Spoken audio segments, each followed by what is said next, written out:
Dominique. I am absolutely thrilled to be here tonight. I'm grateful for the opportunity, and I'm looking forward to the conversation we're going to have with Nicolas and Tyler, and I hope with many of you as well. The two authors that I'm introducing tonight are a wonderful mix of scholarship and fine writing. I highly recommend you get their books. Let me start with Nicolas Lépine. He is an adjunct professor at the University of Ottawa and Lakehead University. He is the author of Guerre d'Espagne et socialisme international, Dernière chance pour l'ordre démocratique d'entre deux guerres. Tyler Wentzell is a serving member of the Canadian Armed Forces.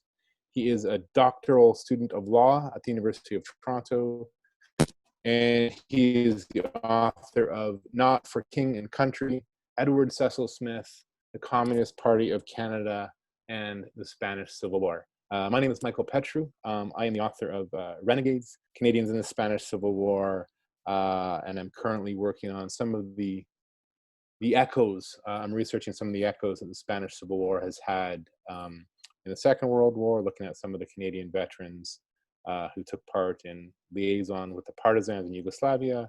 And I'm also digging a little bit deeper into the role Jewish Canadians played.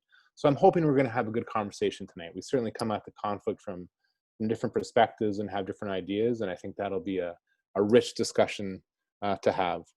I want to start with a little bit of an anecdote. When I first started my research on the Spanish Civil War, almost 20 years ago, I was reading a lot of the secondary sources, and one of the books by Paul Preston, in the introduction, he noted that something like 15,000, or maybe it was 50,000, books about the Spanish Civil War had already been written, only in English, and he was comparing this to the volume of research on the Second World War, and they were comparable, even though, of course, one was a global conflict, the other was too, but less so. The scale was immensely different, which I think speaks to the power, or maybe the romance, the enduring controversies surrounding the war. But there's also, I think, an implication that surely nothing more could be said. Much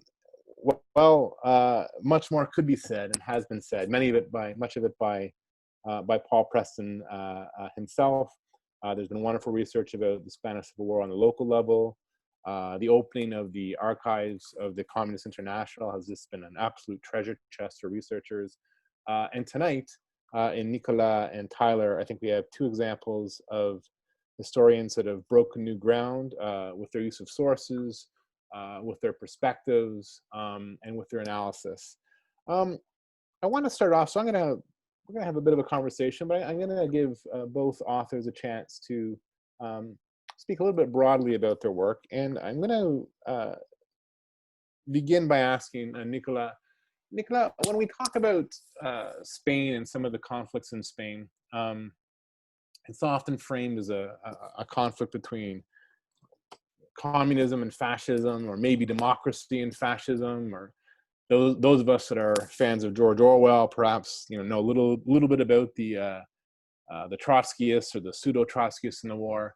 And yet, if we look at Spain in 1936, the most powerful political group, maybe the anarchists, but probably the socialists, the Partido Socialista Obrero Español was dominant, certainly in Madrid.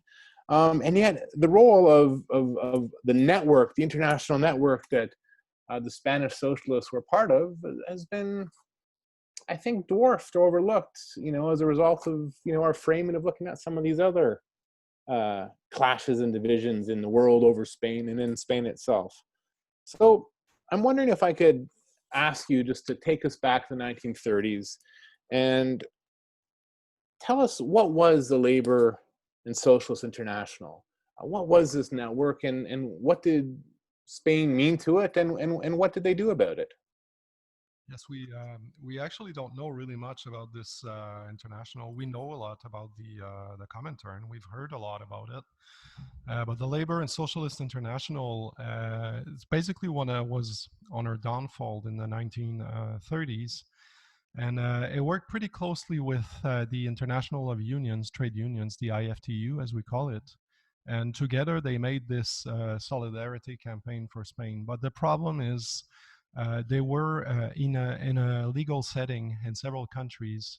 So they had to be careful with whatever they did. So, for example, if volunteers were sent from by the French CGT, well, first of all, they had double affiliation, socialist and communist, because it was a unified organization.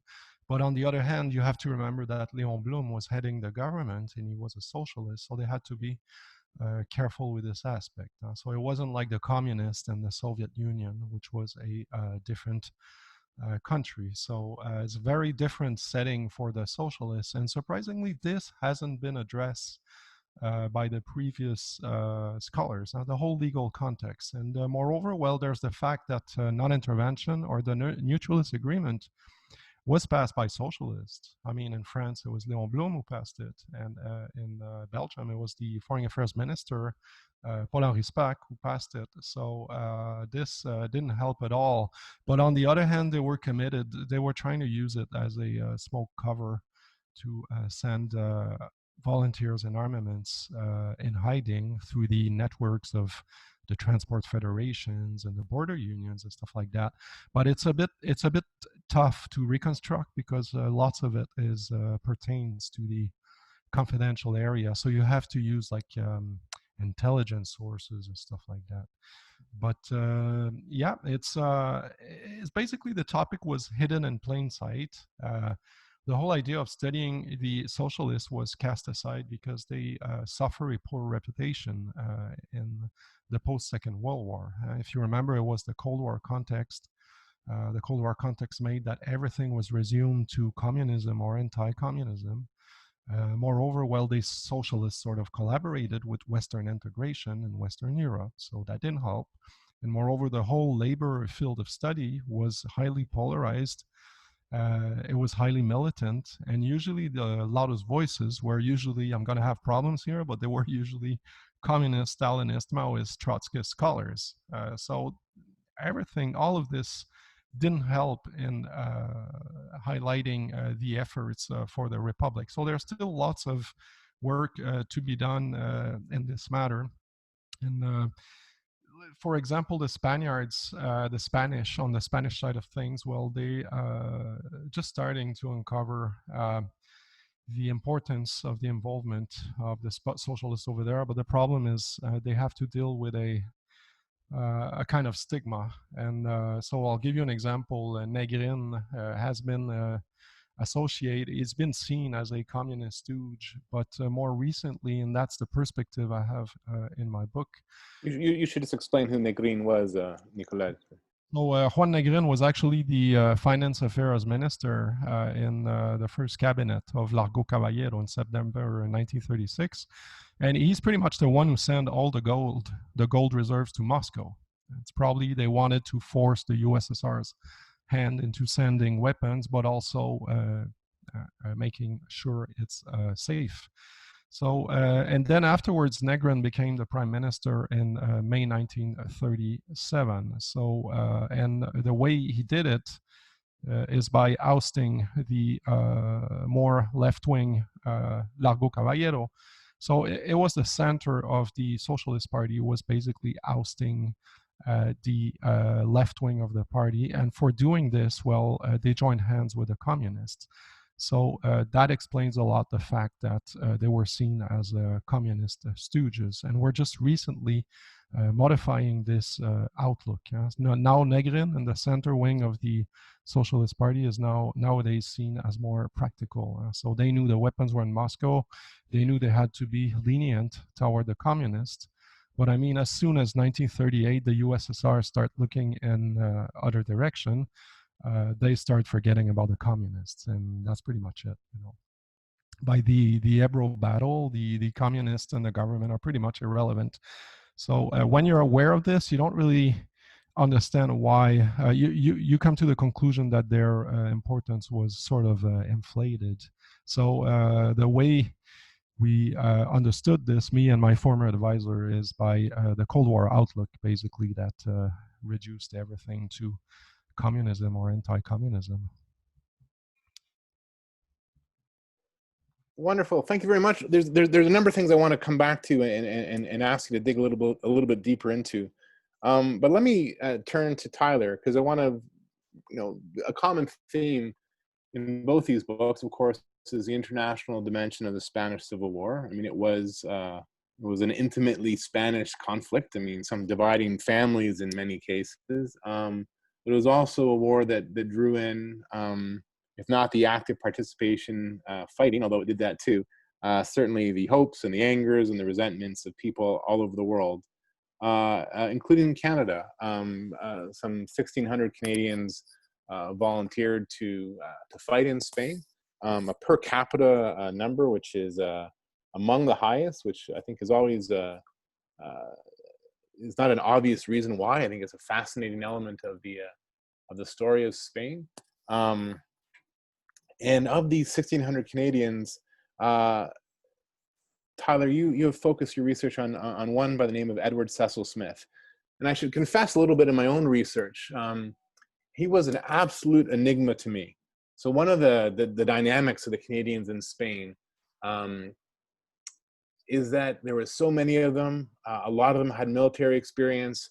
They were older on average by the Americans, but they were problem children in the international brigades.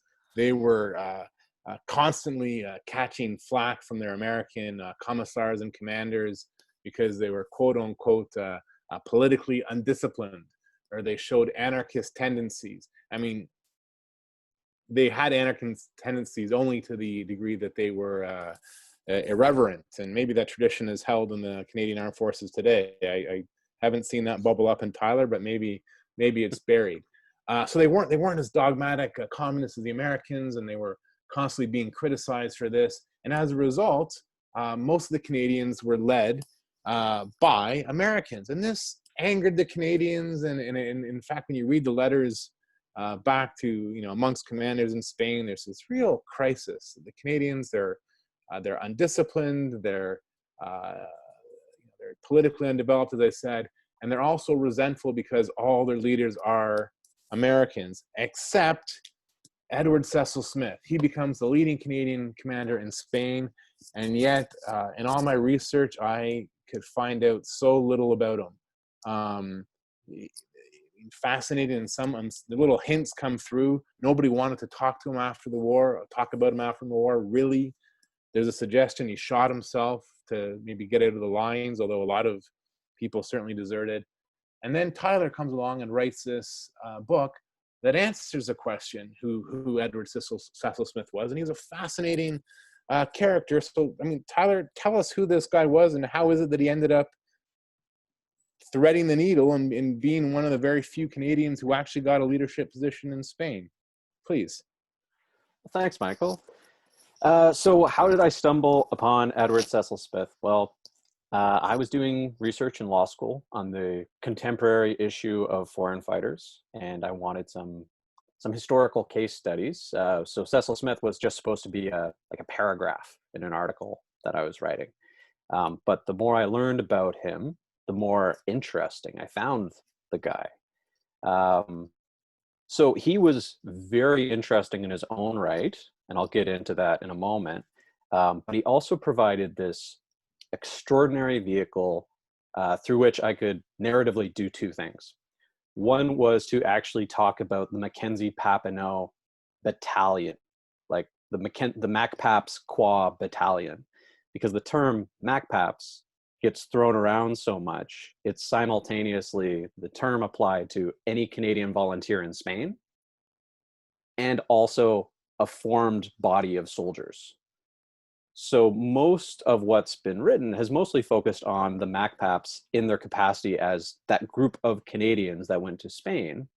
And then the narrative after the war talked about them like it was a battalion. So there's like this sort of this gap in the historiography of looking at this unit as it functioned as a unit. So in studying the commander and looking at how it fought, how it employed its Red Army advisors, how it fought tactically was a great opportunity, and Cecil-Smith was a great vehicle for that. The second thing that looking at him let me do was to look at the spider web of Russian influence. There were lots of people that went to Spain for a wide variety of reasons. Fighting for Spanish democracy was chief among them. But for Cecil-Smith and a lot of other people, this conflict was about communism. This conflict was about the Third International and making Spain safe for democracy now and therefore communism later. And looking at his correspondence and seeing the degree to which he was discussing in detail how he was going to build a Russian Soviet-style art scene in Toronto, how like writing agitation and propaganda plays, getting correspondence of workers' plays from Moscow. That's how he was discovered by the RCMP. And then working with Red Army advisors in Spain and being really, really tightly tied to this. He was the editor for the Friends of the Soviet Union magazine, for instance. He was really involved with the Third International. So looking at him gave those opportunities, but him as a person, he's super fascinating character in that he was part of this international community. There was the Third International community, which he joined later in life, but both of his parents were British missionaries, and he was born in China and spent his formative years as a mish kid, as they were called, in China. And he was in the militia in Shanghai, and he came to Canada in 1919 and did a lot of different things. But he started out as a pretty cliche white Anglo-Saxon Protestant Torontonian, high Anglican, married the secretary at his parents' missionary organization, deeply integrated with the church, worked as a banker for a while, then worked as a journalist, and was the regimental sergeant major of the infantry school in Toronto. So he had a very specific British disciplined military background, albeit peacetime. And then away he goes, and he commands this battalion in Spain. And he's his performance as a battlefield commander, I will say, is mixed. It would be unfair for me to diminish his competency, but it would also be unfair of me to hold him up as being the prototypical best battalion commander of all time. He was a human being who never wanted to be a company commander, let alone a battalion commander, but that those anarchist tendencies you're describing within the Canadian Volunteers, no one else wanted the job. No one wanted to be the man standing in front of the troops. So he inherited it, he stepped up, and he gave it his best shot, and he was one of the longest serving battalion commanders in the international brigades, to his credit. So I'll pause there. Yeah, thank you. No, I mean, that's all fascinating. And I mean, there's, again, as with Nicolas, there's more I want to ask.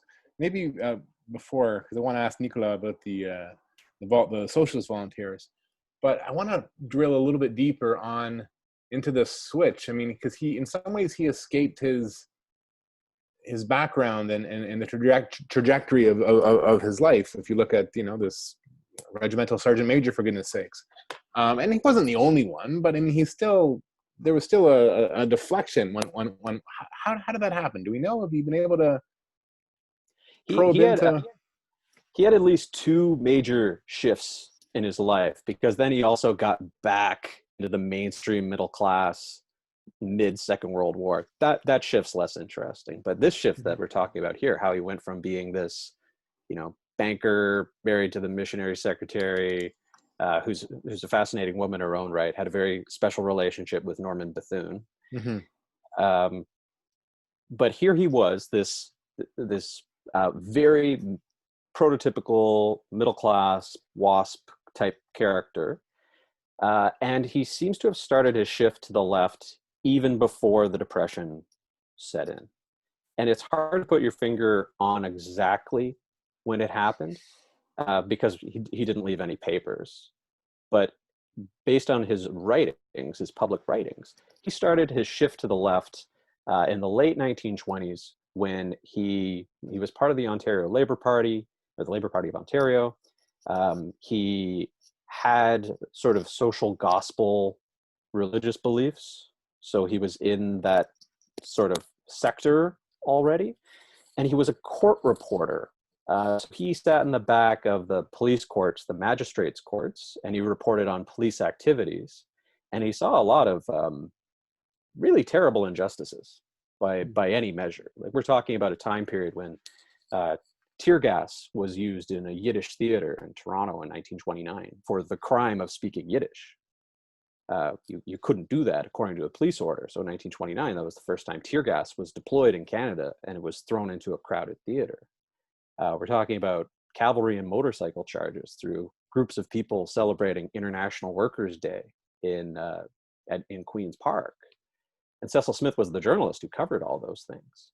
So in seeing these things, you can kind of see the shift. And he's covering it for the Mail and Empire a lot of the time, which was the right-wing newspaper of the day. So I would have loved to have seen his early drafts of what he wrote and what the editor actually spat out.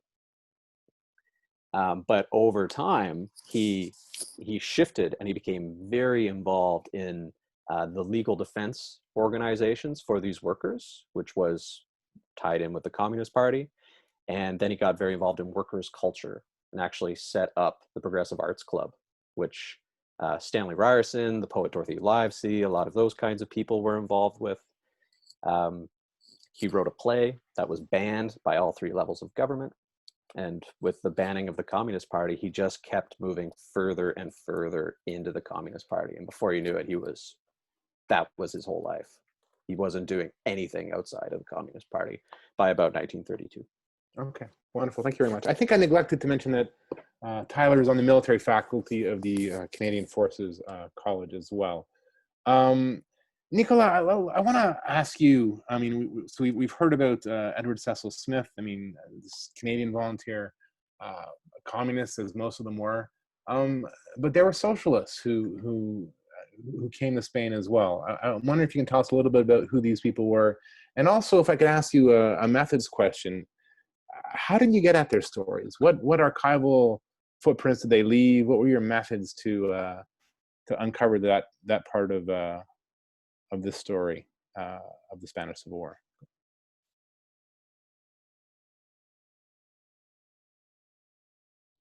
You are muted, Nicolas. That's a Zoom classic now.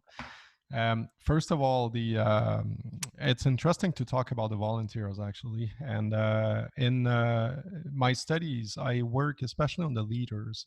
So it's exiled leaders, socialist leaders, like such as Pietro Nenni from the Socialist Italian Party. Those guys are revolutionaries. They're pretty much to the left. Or Julius Deutsch from Austria, who led the Schutzbund, the socialist militia, who fled the country after the coup of Dollfuss in 1934. So those guys going to end up in Spain, and it's super interesting.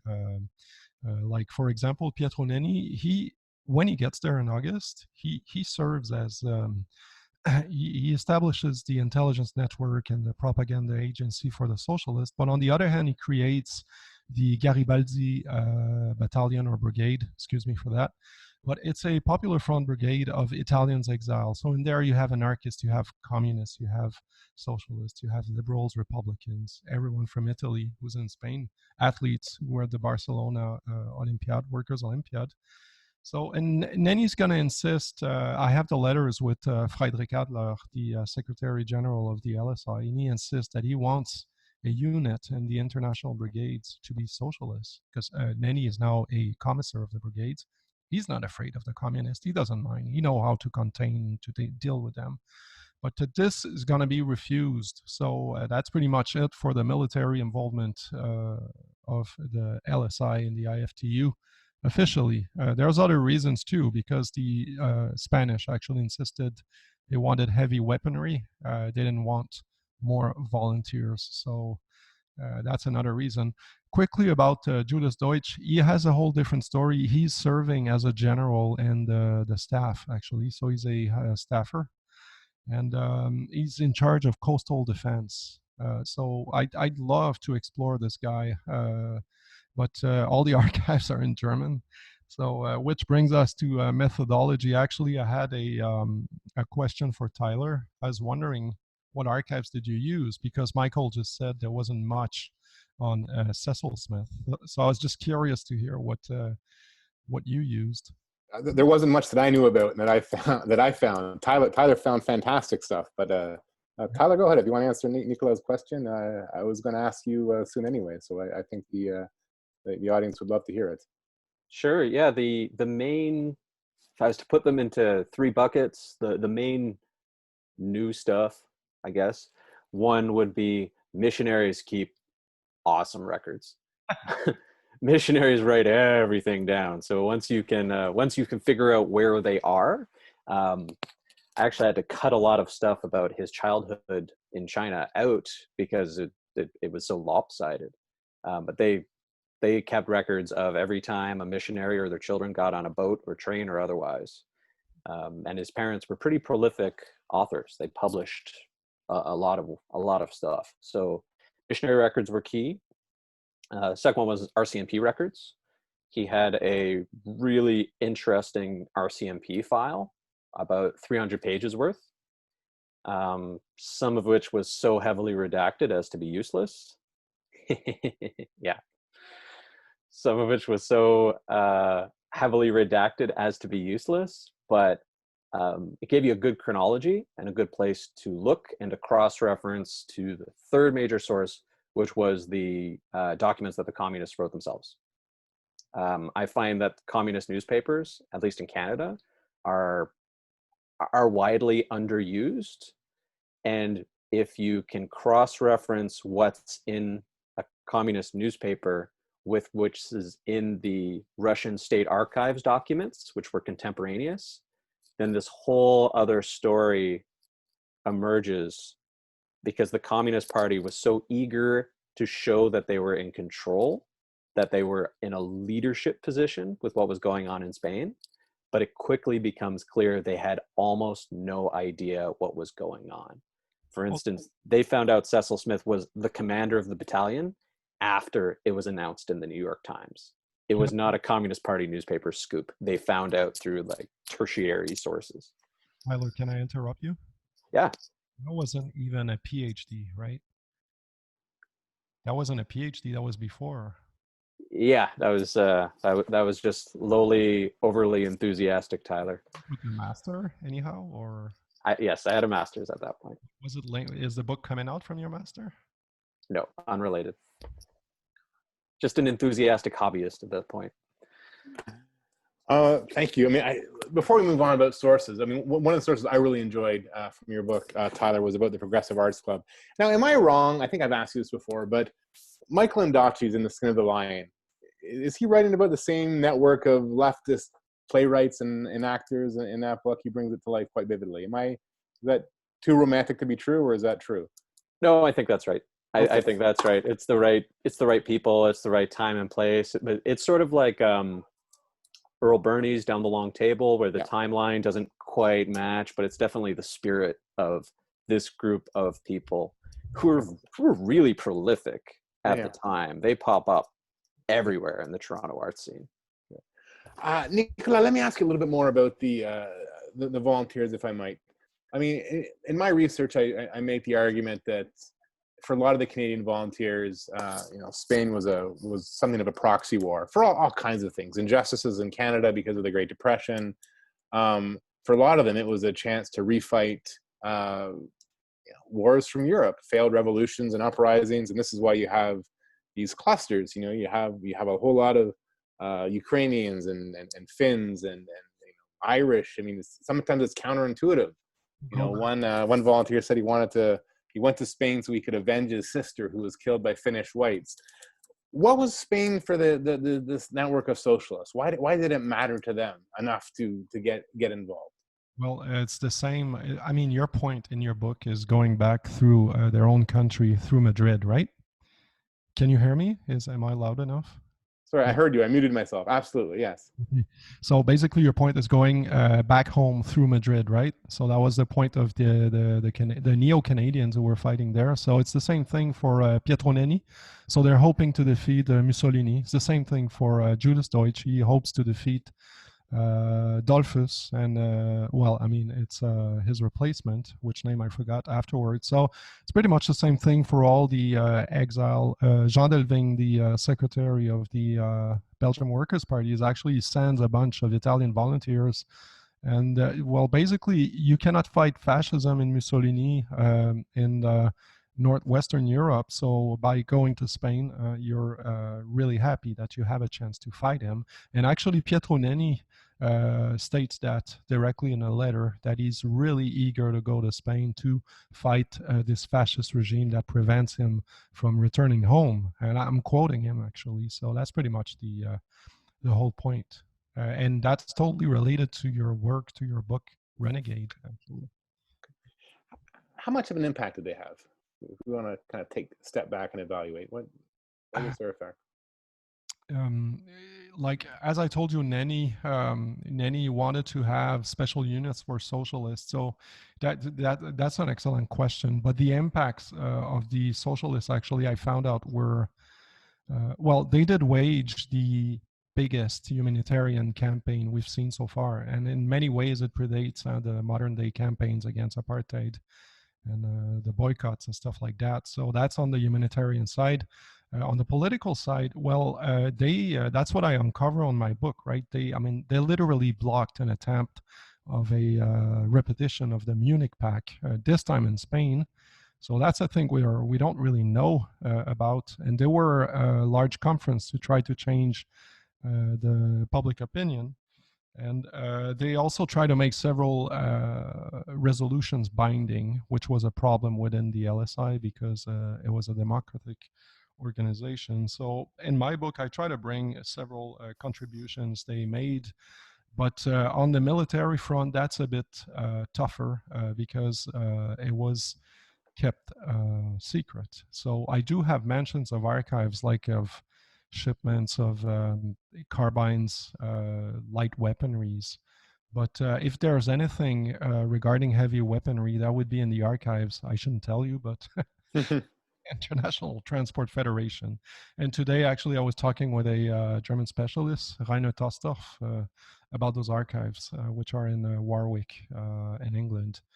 And it's a super interesting topic, but there's lots of research to be done. And yeah, we got to have the time. I want to ask you a little bit about. I mean, I think I'm going to do a horrible job of paraphrasing Faulkner, I believe it is, that the past is not the past, or history is the past is not over. It's not even the past, or and that, of course, I mean that shapes the way we look at a lot of conflicts. I mentioned at the beginning that I'm currently researching Jewish Canadians in Spain. And one of the questions is, were Jews uniquely of the threat that fascism posed to them as Jews, that they volunteered in disproportionate numbers because of that? And looking at it from the present, looking at it, through the through the lens of Auschwitz and the killing pits. I mean, the answer is of course, but looking at it from 1936, 37. Maybe not. And similarly, the entire, you mentioned the entire Cold War, I think shaped the way much of the Spanish Civil War was understood and was studied. I mean, sometimes in a very practical manner. I mean, we couldn't access certain archives in the Soviet Union. But I'd like to ask, I guess, push you or ask you to dig a little bit deeper about how, I mean, everything that came after the Spanish Civil War, how that shaped the way we look at the socialist involvement, the international socialist involvement in the war, how that shaped the research you're able to carry out. I mean, what's been written before, the archives you're able to access. I mean, what did everything that came after the war, what impact did that have on your ability or the way you could write about it today? So the first thing I have to tell you, Michael, is I think weren't you like the first one to work on the Comintern Act archives in Canada? No, I did the best job. I'm not. I arguably. I excavated them in. I might have been the first to excavate them in such depth, but I actually know Myron Momrek did some great work in advance of me. So I think I did break some ground, but I wasn't the only one. So I should be careful. I should be careful not to overreach there. But go on. Yeah. Basically, what we're talking about is 1990s. It was the end of the Cold War. It was the advent of this surge of globalization, and the archives of the Communist International became available. And that's when we started understanding that Stalin was not spreading the revolution in Spain. He's just trying to defend democracy against fascism because he knew he was first on the hit list. So that's what Michael's referring about. And so that's the importance of the Comintern archives opening up. What happened, the problem I had with my archives, they were accessible there at the International Institute for Social History in Amsterdam, lots of them. They're all online. It cost me a fortune to take pictures. But now they're all available online, so you can double check what I say. But lots of archives actually are still not, you cannot find them. Like lots of Spanish archives actually were lost because of the war. So I had to use lots of newspapers, editorials and stuff like that to take a detour. And I think we still haven't got the archives of the French Socialist Party and many archives from the CGT, the Union. Apparently, they're somewhere in Russia. Perhaps my former advisor has a better idea of this. So that's one of the reasons why I had to work more on the Belgium Socialist Party, which happened to be a really important in international socialism in the 1930s. So I had to find the tours. Like at one point, there's lots of archives in German. I don't read German, but I found out that you would have access to them through Italian historians. So I started reading Italian and having access to all those bodies of archives. So I was really interesting to such an extent that my former advisor started learning Italian also to read the books. And on his book also, he put a poster of the, I think a poster in Italian of the Socialist Party. So that was my contribution to his work. But yeah, so I don't know if I'm replying to your the question. Absolutely. Yeah. Okay. Interesting. Absolutely. Okay. Tyler, let me ask you a similar question, because I think, especially before the archives, the Soviet archives were opened up, there was amongst the at least 1,000 Canadians that were not killed in Spain and came back. There was a very small group who were the kind of the official keepers of the story. These were the ones that stayed active in the the Veterans Association and showed up in interviews with Victor Hoare. Maybe they appeared in Los Canadienses, that NFB film. And they would refer to each other, and the newspaper articles are written, the same names come up again. Edward Cecil-Smith was not one of them. He kind of disappears from any network of the Canadians in Spain. Why was that, and what sort of effect did that have in terms of your own work and your own research? Well, as you and Nicola have touched upon, and maybe I'll frame it just slightly differently, the Cold War really changed how the war was remembered, how the Spanish Civil War was remembered. It had a forcing function where even if you were a gentleman like Edward Cecil-Smith, who definitely wore your communist bona fides on your sleeve when you went, by 1945, 1946, pushing into the 50s, that was a really bad thing to talk about. So if you were going to talk about it at all, you framed it differently. So when you look at the papers of the veterans and the volunteers, the Spanish Civil War groups, the dialogue changes. For for Edward Cecil-Smith, and I have to say many thanks to Jeanette Higgins, who I see on the line. Hi, Jeanette. And everyone should look for her edited memoir of her father, Jim Higgins, Fighting for Democracy. Super interesting. She had some papers from her father's collection that shed some light onto Edward Cecil-Smith's role in writing the official history of the Mackenzie Papineau Battalion.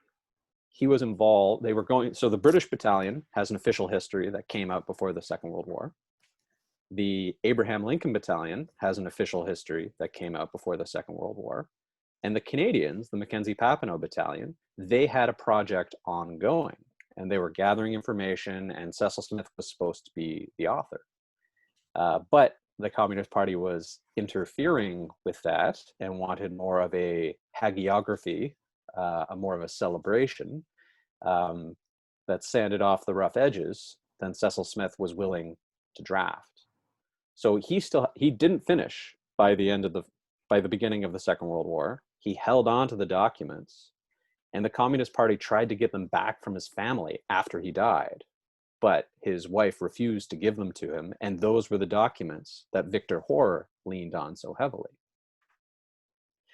But Cecil-Smith really had almost nothing to do with the volunteers of the Canadian volunteers in the Spanish Civil War. He was at least 3 or 4 meetings in Toronto and in Montreal after the war, but he had serious misgivings about the re-remembering of what actually happened, and he didn't have that tight sense of camaraderie with his fellow soldiers because it's lonely at the top.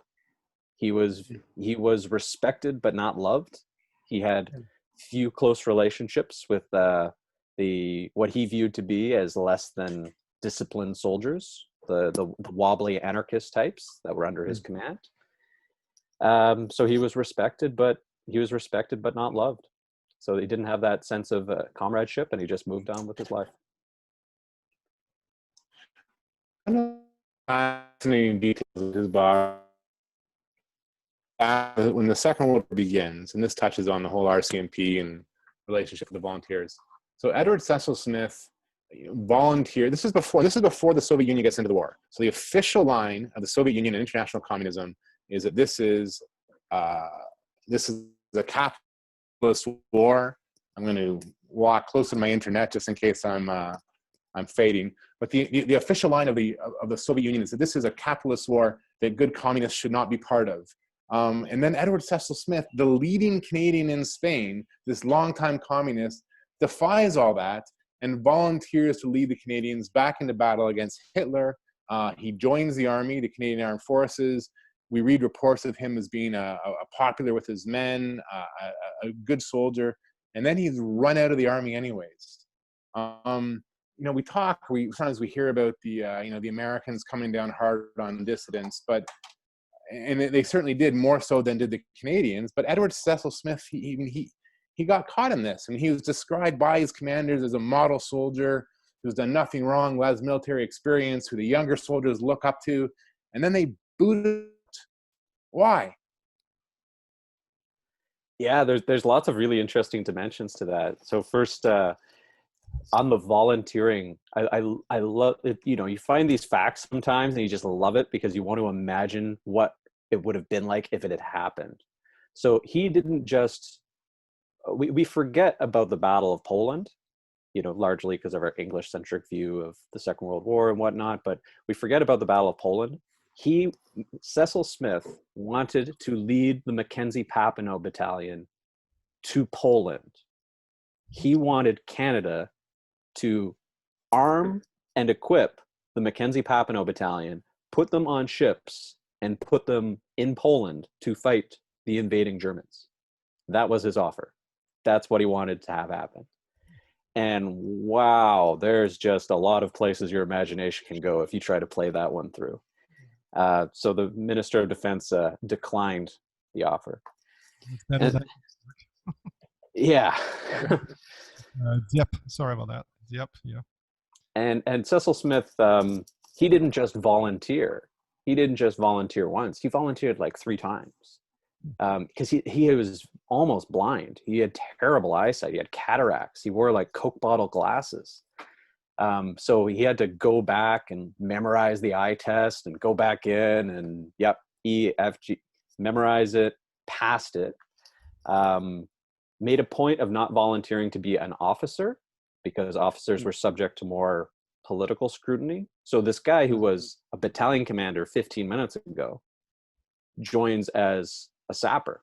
He joined, entry-level soldier, even though he had been commanding a battalion in battle for 2 years. So recently. And he wasn't kicked out by the army. He was kicked out by the RCMP. The RCMP kept leaning on the army over and over again. And at one point, the army actually lied to the RCMP and said, yeah, we already got rid of him. He's gone. Stop bugging us. And he was still in uniform. So I think his commanding officer, reading the writing on the wall, knowing that Cecil-Smith's eyesight was so bad, at this stage in the war, these early stages of the war, a lot of they were trying to decide who's going to go overseas. So they redid a lot of medicals for some people. So Cecil-Smith was randomly selected for an additional medical, didn't pass the eye test, so got a honorable medical discharge instead of the dishonorable discharge the RCMP were gunning for. And that really mattered because a dishonorable discharge during the war caused problems for your life, especially if you didn't deserve it. And when he had strokes later in life, it got him admission to Sunnybrook Hospital so he could actually have medical treatment for his strokes, which eventually killed him.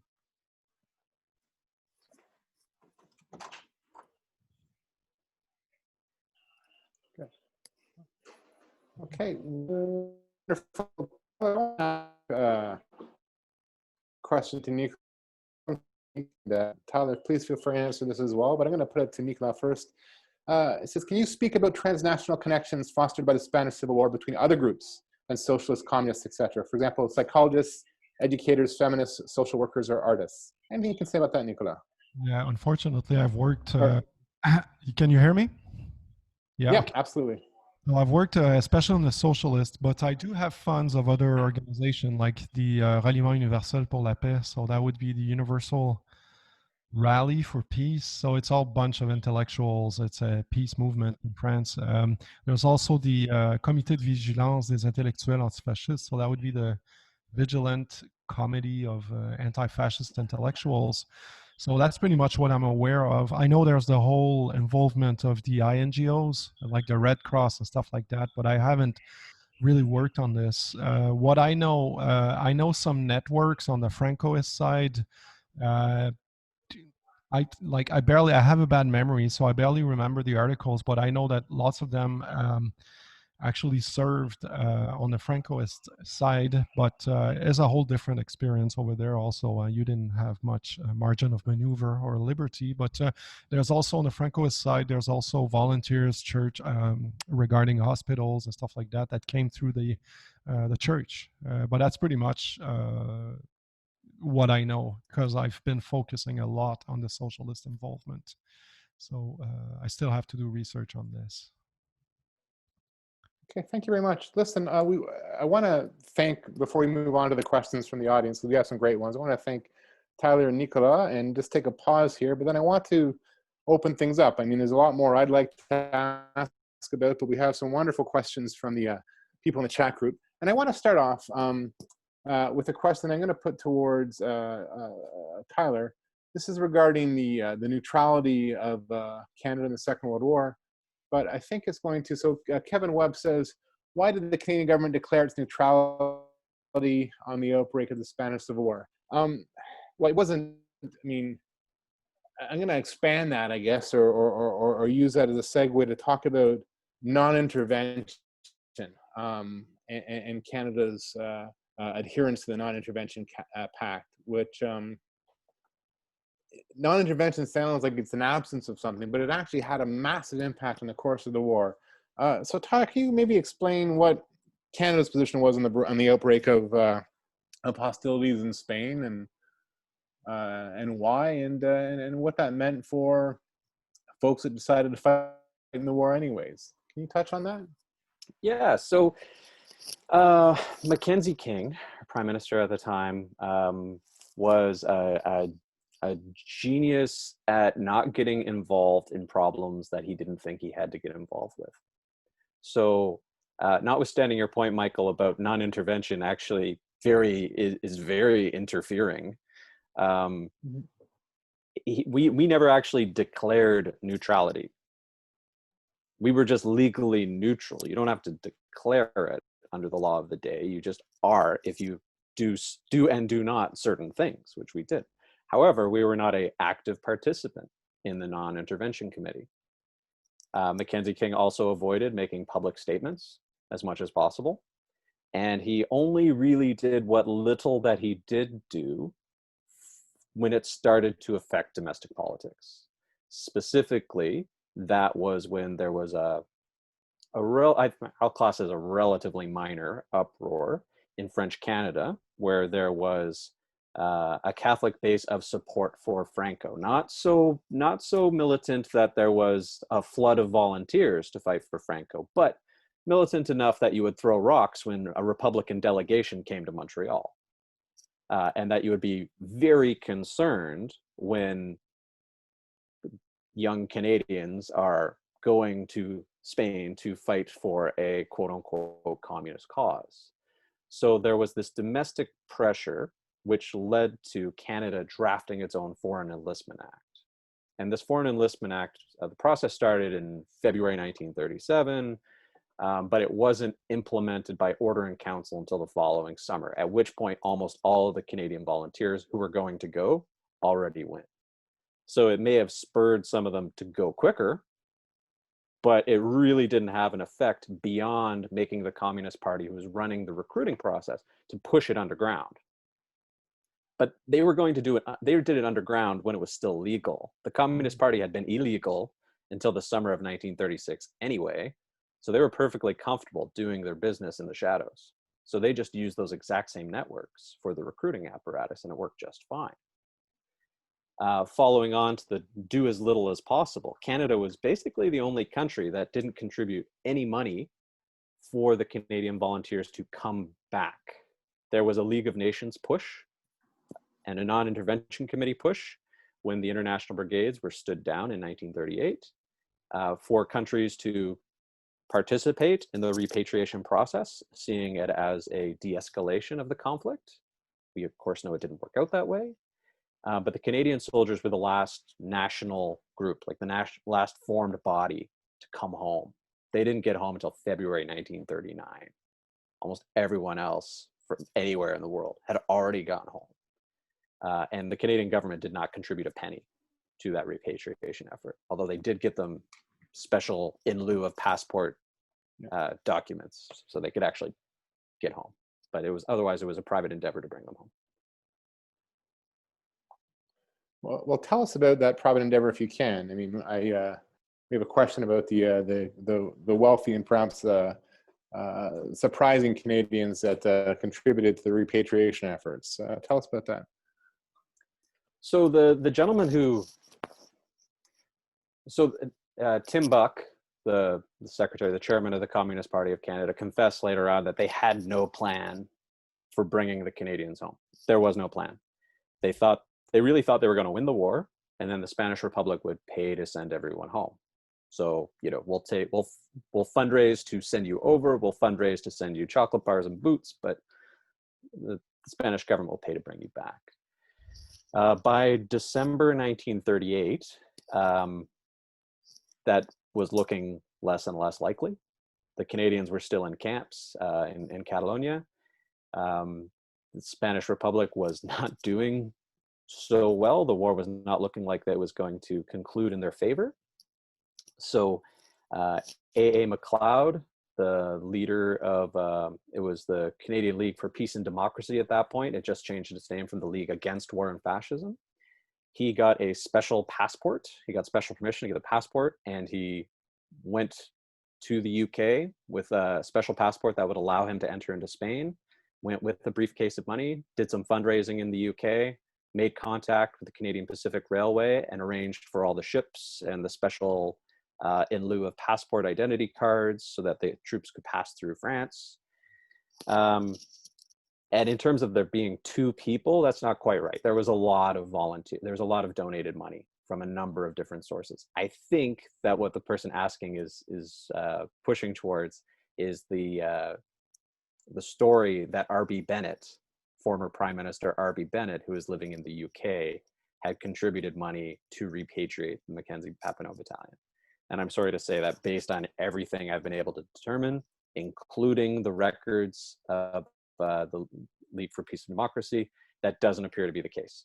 I mean, he may have handed over some cash and said, never write my name down, but the records are pretty thorough. So they would have actually had to launder the money to avoid getting his name on. And I don't think they would have respected R.B. Bennett enough. I think they would have enjoyed touting that, see, even Bennett gave us money.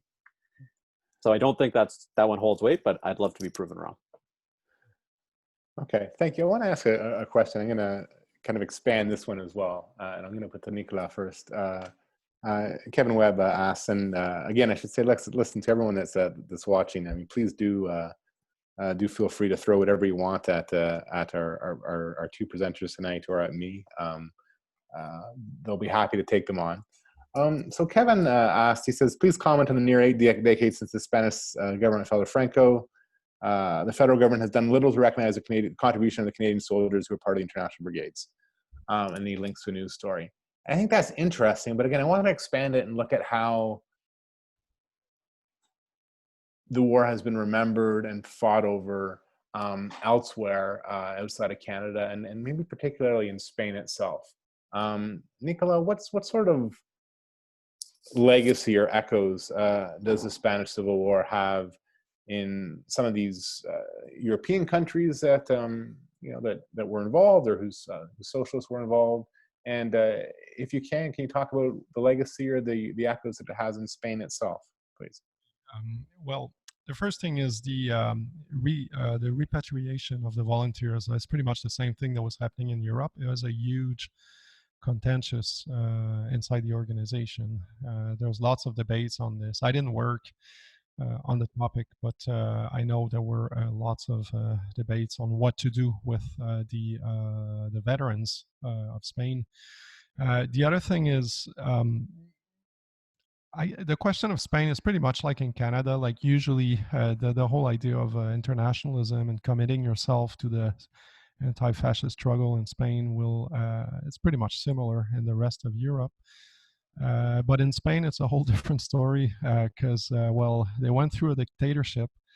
And so they did try to forget for a little while about the story, but they kept having the foreign scholars that brought it back. So the way they studied the topic, I'm speaking namely about pro-Republican historians here, the way they studied the topic is they pretty much focused on the local history of Spain.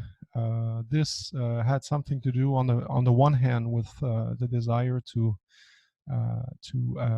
reclaim their own civil war, which was like addressed extensively by foreign scholars.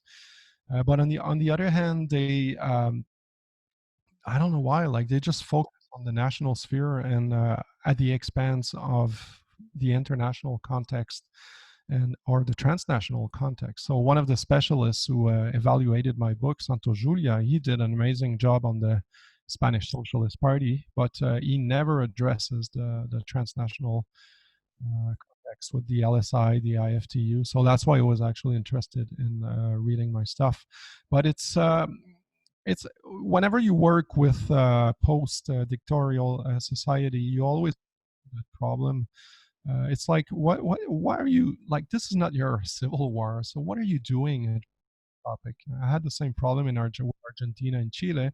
The main difference is it was in 1999, so it was really close to the people. Spain would be different. Now, with the distance, you start seeing scholars which are sort of having perspective on the whole topic. Actually, I'm in contact with Jorge Vargas, who produced one of the first theses that addresses the involvement of the Belgians in Spain. And that's pretty amazing for a guy from Spain, because usually their history is really focused on Spain. So it's still very contentious debate, but progressively we have distance and we have a perspective which is developing. So it made studying the topic a little bit easier. I hope I'm replying to the question here. But No, absolutely. I mean, I think the term in Spain is a pacto de olvido, an agreement to forget, and it made sense, I think, certainly in the years after the fall of the Franco dictatorship, when there was concern that this democracy might not hold. But in Latin America and post-dictatorial yeah, yeah. So it's been interesting to see that start to shift, just even in just the last 20 years, I think, with the excavating some of the mass graves of Republicans in Spain. I thought it was quite interesting. In some of my research, I spent some time where some of the Canadians and Americans were stationed after the retreats and before the Battle of Ebro, and there was a grave of an international volunteer who had died, and he was buried in a creek bed. And of course, almost no international volunteers have graves in Spain because they would not have been honored during Franco's dictatorship. But this grave was kept hidden and protected for 30, 40 years.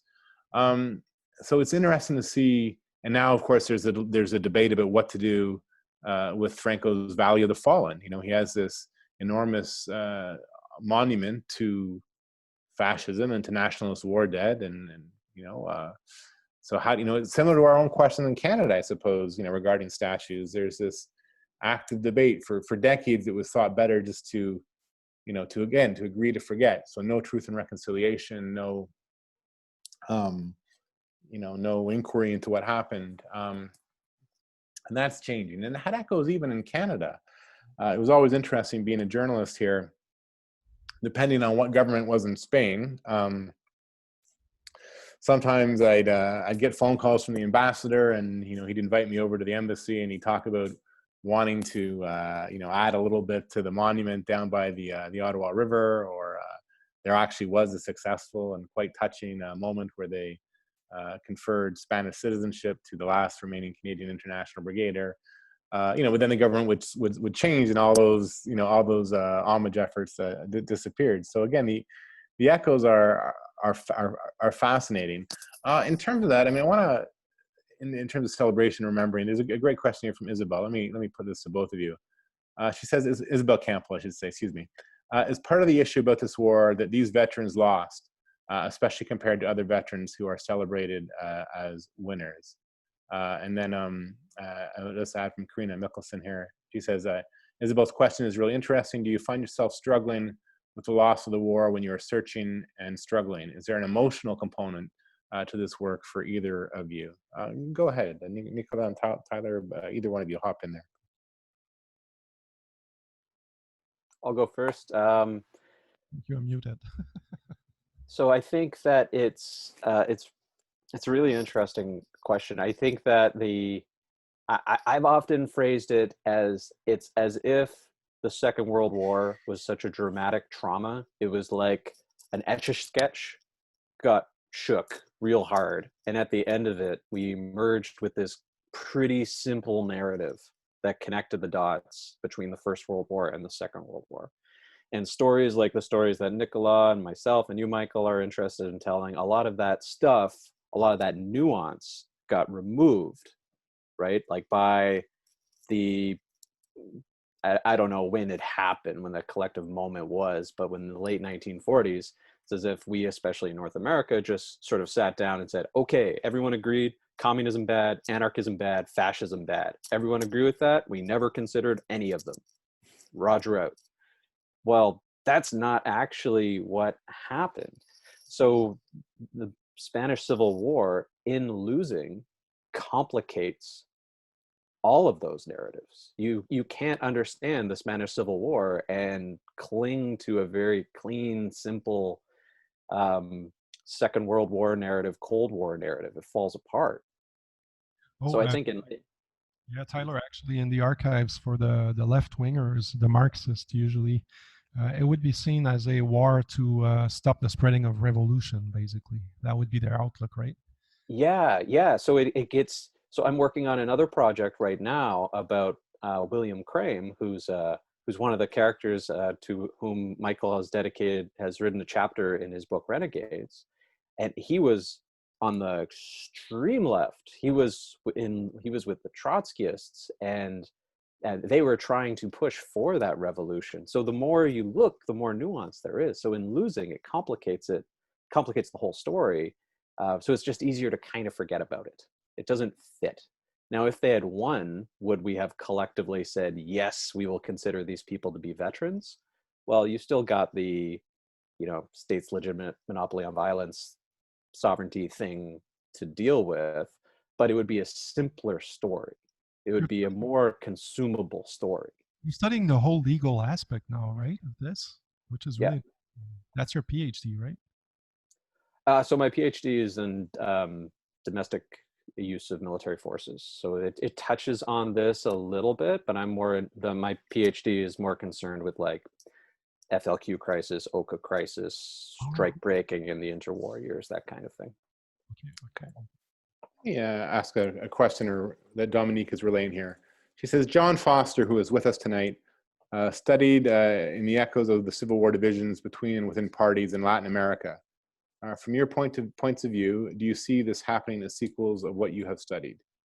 Any thoughts of that on either of you?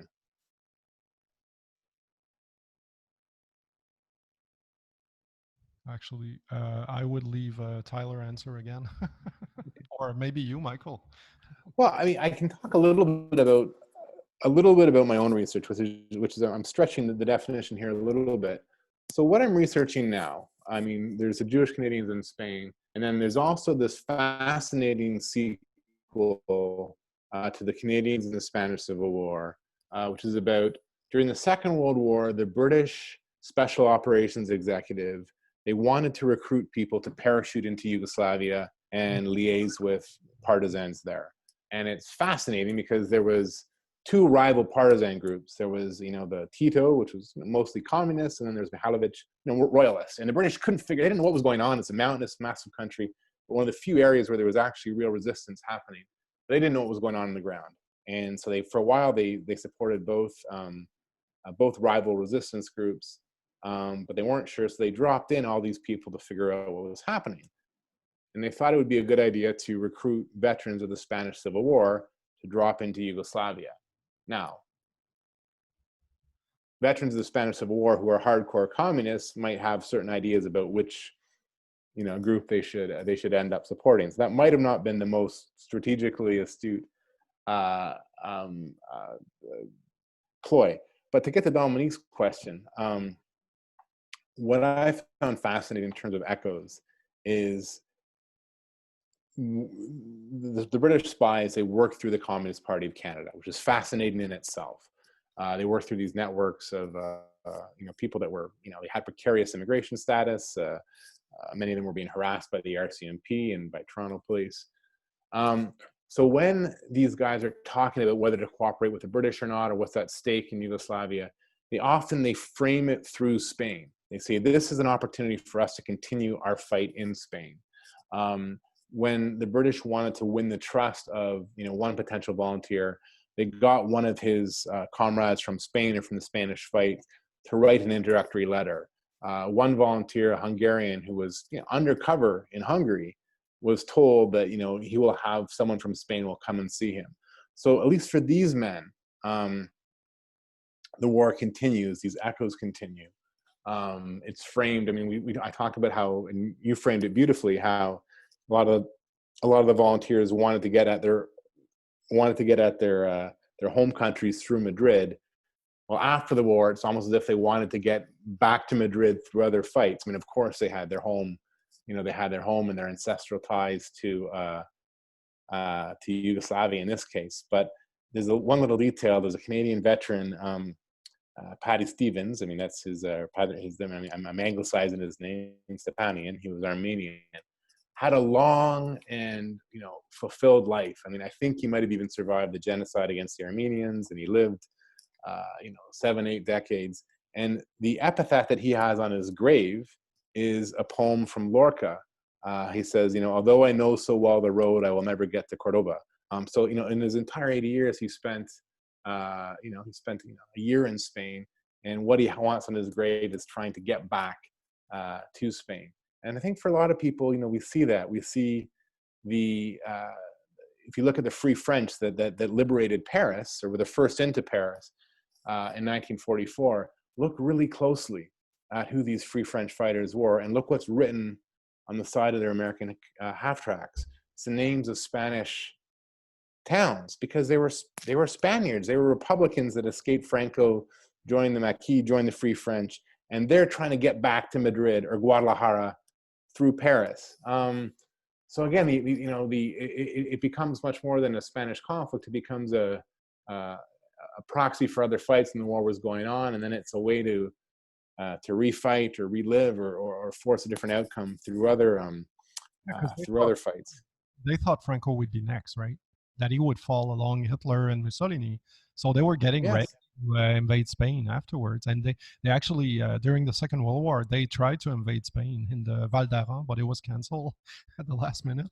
But yeah, they were La Nueve, the division that entered Paris, was getting ready to go to Spain afterwards. And they actually had a free access to the Allies where the armaments were kept, right? So they could take everything they wanted, and they were just getting ready to invade Spain, actually. Okay. Let me ask one more question here from Dominique. She says, why is the death of Labor and Socialist International after the war, since it had generated so much solidarity? Nicolas, what do you think? Actually, the death, I explain it in my book, thanks to the works of Leonardo Rapon. And it's everything is getting nationalized, and so it's proving really hard to maintain alive the internationalist principle at the labor and socialist organization. So it's gonna explode open in 1940, and it's just gonna be a small comedy in London with Camille Huysmans, which oversees the archives. The IFTU, that's going to be a whole different story. The unions will be supporting actively the Allies' war effort under the guidance of the British Trade Union Congress. So it will take a little while before the labor socialists reborns in 1950 under the original name of International Socialist. That's the book of my former advisor Talbot Imlay. So he's worked on this. That's his period. But my era is like the downfall of this international socialist sentiment, and so that's why the LSI explodes in 1940. So all the parties are committed to their own national interests. So there's no more any broader commitment from anyone. So actually, the Spanish are struggling. They're in exile. Well, they're about to go to Mexico, but they're struggling to try to maintain it intact and to make sure that the LSI is going to get a wartime policy. But it's going to fail, and they're going to move to Mexico. That's going to be it for the LSI, actually. Wonderful, thank you. And I should be clear, that question was from Talbot Imlay. Dominique kindly relayed it, but it does not originate with her. So thank you for that. Before I've talked a little bit about my own research after the war, but I'd love to hear a little bit more about what the next research goals are for both of you. I know Tyler, you're working on another fascinating character from Spain. Nicolas, is there new directions that you'll be taking your research in now? I have so much stuff, so many research I did on my PhD that I'm still, I still have. Like, the idea of the book is to do a triptych. So there will be a book on humanitarian relief aid. And there will be one on the question of unity of action, because I've been criticized a lot because I don't talk about the communists. But I always thought it deserved a chapter or a book because it's a very important topic. So hopefully I'll be working on the armaments smuggling eventually also. So yeah, there's lots to be done. Yeah. Thank you. Tyler, can you tell us a little bit about your work now? Well, don't tell my supervisor, because I'm supposed to be just hunkering down on my dissertation. But on the Spanish Civil War front, I'm very far along my manuscript, which will sort of be a partner volume, I guess, to the Cecil-Smith book on Bill Crame. The short version is Bill Crame was in Toronto at the same time as Cecil-Smith, but he was on the Trotskyist side of things. And he went to Spain but he went to Spain to work with the PUM, the pseudo-Trotskyists in revolutionary Catalonia at the time, and was trying to push them to take a more revolutionary policy. And in the crackdown, as so brilliantly described in Orwell's Homage to Catalonia, where Orwell and his wife escaped, Bill Crane was among those who was arrested by Russian intelligence officers working with Spanish authorities, held, questioned, and released several months later. Then he was a huge, he was among the 4 people who were arrested actually protesting the Nazi rallies here in Toronto. And he was actually at Trotsky's funeral. He was the guard on, he went to Mexico City during the Second World War. He kind of got stuck, and he became a really interesting Michael Petro type, a reporter for Time magazine in the conflicts in Latin America. But he was one of the first Trotskyists. He joined the Trotskyist movement in Chicago in 1928. He was in Spain. He worked with all these interesting people in Chicago and New York and Barcelona. And then he was physically there when Trotsky's body was put to flame after he was killed by Raymond Mercator. And God love him, he lived to be 105, and he had immaculate papers. Yeah. Work on a guy who joined the CNT, because many PUM militants had to flee to the CNT or the brigades, actually. But he didn't go to the CNT, right? After May 1937? Okay, the anarchists? No, he went to jail after May 1937. Yeah, it's Tyler and I both had the pleasure of meeting William Krem. When I first came across him, I stumbled on the archival records of him, and I called them up in Toronto, and it was a challenge because I wanted to talk to him about Spain, and he was still trying to proselytize me into his economic outlook for 2002. But he passed just a couple years ago. He is the last, or one of the last survivors of the international volunteers in Spain. Like, this has been just an enormous pleasure. At this moment, though, I'd like to pass it over to Dominique to take over, and I will mute and pause myself. And Dominique, over to you. Yeah, you stay on screen, the 3 of you, though, because before I thank you, I want to say a few things, and then I will thank you. So for all of those who stayed with us to the end, which is almost every one of the 40 people, I would like to thank you for being there, and to invite you to our next 2 talks on February the 2nd by Jenny Ellison on 5 things you should know about fact activism. Jenny was with us tonight. And on the 2nd of March, to celebrate the 100th anniversary of radio, a talk by Sean Graham, Radio Before Regulation. We wish all of us that we were with you tonight to drink some sparkly wine and wish your books a long and lasting life. We hope that because in the absence of such an opportunity, this event paid justice to the wealth of information in your 2 books, and that the conversation with Michael allowed you to show how rich this history is. We thank you, Michael, Nicolas, and Tyler very, very much, and we wish you all a good evening. Take good care. Bye-bye.